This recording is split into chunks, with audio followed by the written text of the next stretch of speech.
Ferrari should not have finished second and fourth in Belgium. The SF26 was losing energy on the straights, struggling through Spa's crucial middle sector, and forcing both Charles Leclerc and Lewis Hamilton to fight a balance problem that could change from one session to the next. Then Hamilton added front wing damage, a 5-second penalty, and a failed pit adjustment to the chaos.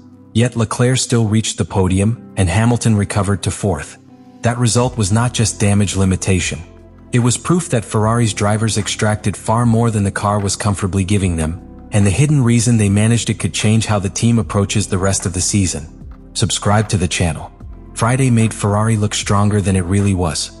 For a few hours, the timing screen suggested the team had finally found something. Lewis Hamilton finished close to Max Verstappen in the opening practice session. Then, in the second session, he moved to the top of the order.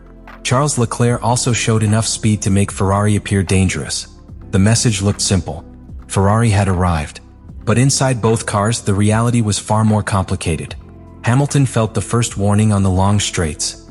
The SF26 could accelerate strongly at the beginning, but it was not delivering enough electrical energy all the way to the braking zone. The power was fading too early, exactly where Mercedes and McLaren appeared strongest. Imagine sprinting toward a finish line, then feeling your legs lose strength during the final few steps. The speed is there. The effort is there. But the strongest part of the run disappears before the job is finished. That was the problem Hamilton could feel. At Spa, it was especially dangerous. The Belgian circuit does not allow a weak straight-line package to hide. The straights are long, the acceleration zones are important, and every missing piece of energy becomes visible.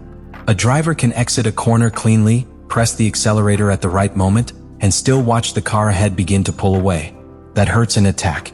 It weakens a defense. And over an entire race, it forces the driver to search for time somewhere else. Ferrari needed to recover that time through the corners. But that created the second problem. The car was also losing performance through Spa's middle sector. This is the part of the circuit where balance matters most. The car has to change direction quickly, remain stable, and give the driver enough confidence to carry speed. Hamilton said the overall balance felt reasonably good. That sounds encouraging. But the stopwatch told a different story. The Ferrari could feel acceptable in the driver's hands and still lose time against its rivals. And that kind of problem is difficult to fix. When a car feels terrible, the driver can often explain the issue clearly. The rear is sliding. The front is washing wide. The tires are not gripping. But when the car feels balanced and the lap time is still missing, the weakness becomes harder to identify. There may not be one obvious failure. There may be several small losses hidden across the lap. That was Ferrari's situation. It lacked energy on the straights. It was not strong enough through the middle sector. And its best lap times were creating an illusion of security. Leclerc's Friday exposed that illusion.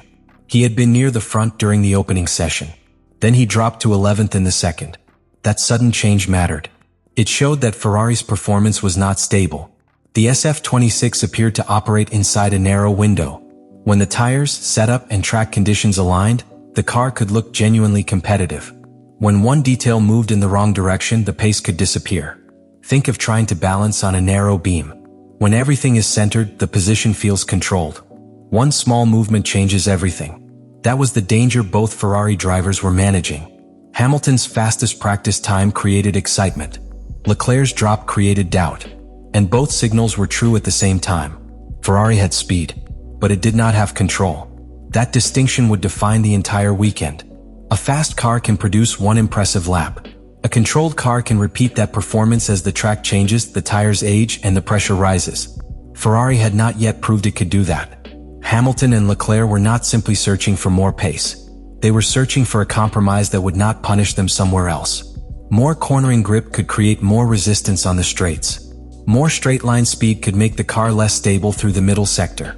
A sharper setup could improve qualifying, then become difficult to manage over a long race. Every adjustment involved a cost. Ferrari was not choosing between a good option and a bad one. It was choosing where the weakness would hurt least. And this is where the two drivers became central to the result. They could not rely on the car to solve every problem for them. They had to feel the changes before the lap time made them obvious. They had to adjust their braking. They had to manage the tires. They had to protect the car in one section, then attack in another. The performance was not coming freely. It had to be extracted. Leclerc admitted Ferrari still had room to improve its competitiveness. That was an important statement because it came while the car was already producing encouraging results. He was not celebrating the practice times as proof that Ferrari had solved everything. He understood the car could be quick without being complete. Hamilton understood the same thing. He wanted the team to study the data overnight, especially the energy use and the losses through the second sector. The goal was not to rebuild the car before Saturday. That was impossible. The goal was to find enough balance to keep Ferrari inside the fight. And for the moment, the plan still seemed possible. Hamilton had shown leading pace. Leclerc had shown he could run near the front. The team had information from both cars. There was still time to improve the setup. But Ferrari's margin was already dangerously small. The SF26 needed the right tires, the right balance, the right energy deployment, the right track conditions, and almost no mistakes. That is not a comfortable position at Spa. It is a warning. Because when a car depends on everything going correctly, one unexpected moment can affect the entire weekend. The front wing helps the car generate grip at the front.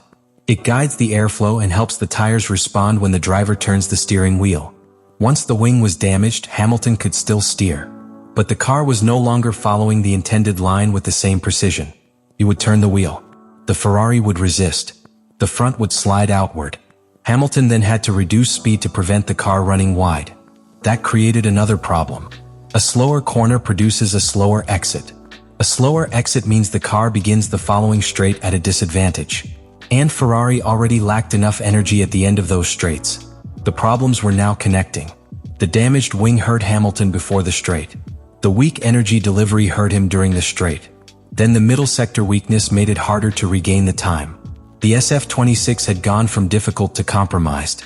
Leclerc, meanwhile, was still managing the car's original limitations. He had the same basic package. He faced the same energy weakness. He had to negotiate the same narrow balance window. But his front wing was intact. He had no 5-second penalty.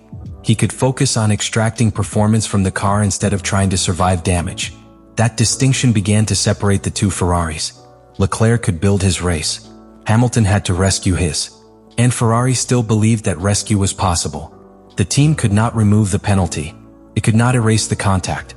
But it could try to improve the damaged car during the pit stop. The plan was demanding. Hamilton would serve the 5-second penalty. The tires would be changed. And the front wing height would be adjusted to make the car easier to turn. That adjustment would not restore the Ferrari completely. But it could give Hamilton a better balance, a more responsive front end, a stronger chance of carrying speed through the corners. Think of a door scraping against the floor because it has shifted slightly on its hinges. You may not rebuild the entire doorway, but a careful adjustment can make the door move more freely. Ferrari was attempting that kind of correction. And the opportunity came during a virtual safety car period. With the entire field moving at a controlled lower speed, the relative cost of entering the pits became smaller. This was Ferrari's chance. The team could serve the penalty, fit fresh tires, correct part of the handling problem, and send Hamilton back into the fight. If the stop worked, the race might still be recoverable. If it failed, the podium could disappear completely. Hamilton entered the pit lane. The mechanics prepared. The penalty time began. For those 5 seconds, the crew could not touch the car. Then the work started. The tires were changed. One mechanic moved to the front right area and began adjusting the wing. Everything depended on coordination. The tires had to be secure. The adjustment had to be completed. The crew had to clear the car.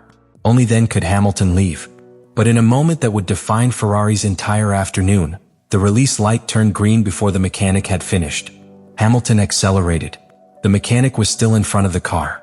He was knocked to the ground. Hamilton immediately asked whether he was all right. Ferrari confirmed that he was. Then Hamilton pointed to the detail that changed the meaning of the incident. The light had been green. From inside the cockpit, that was his instruction to leave. The mechanic was following his instruction to complete the wing adjustment. Both were doing what the system told them to do.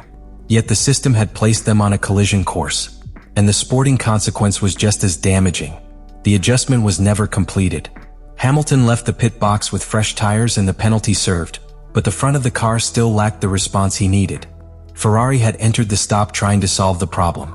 Instead, the team sent Hamilton back onto the circuit carrying it. That is where the difference between the two drivers became even more revealing. Leclerc was fighting the limitations of the SF26. Hamilton was fighting those same limitations, plus damage, plus a penalty, plus an unfinished correction. One Ferrari was difficult. The other had become almost impossible to optimize. Yet Hamilton continued. And what happened next would turn Ferrari's final result into something far more impressive. Because both drivers were about to extract positions, the car's balance problems had done almost everything to deny them.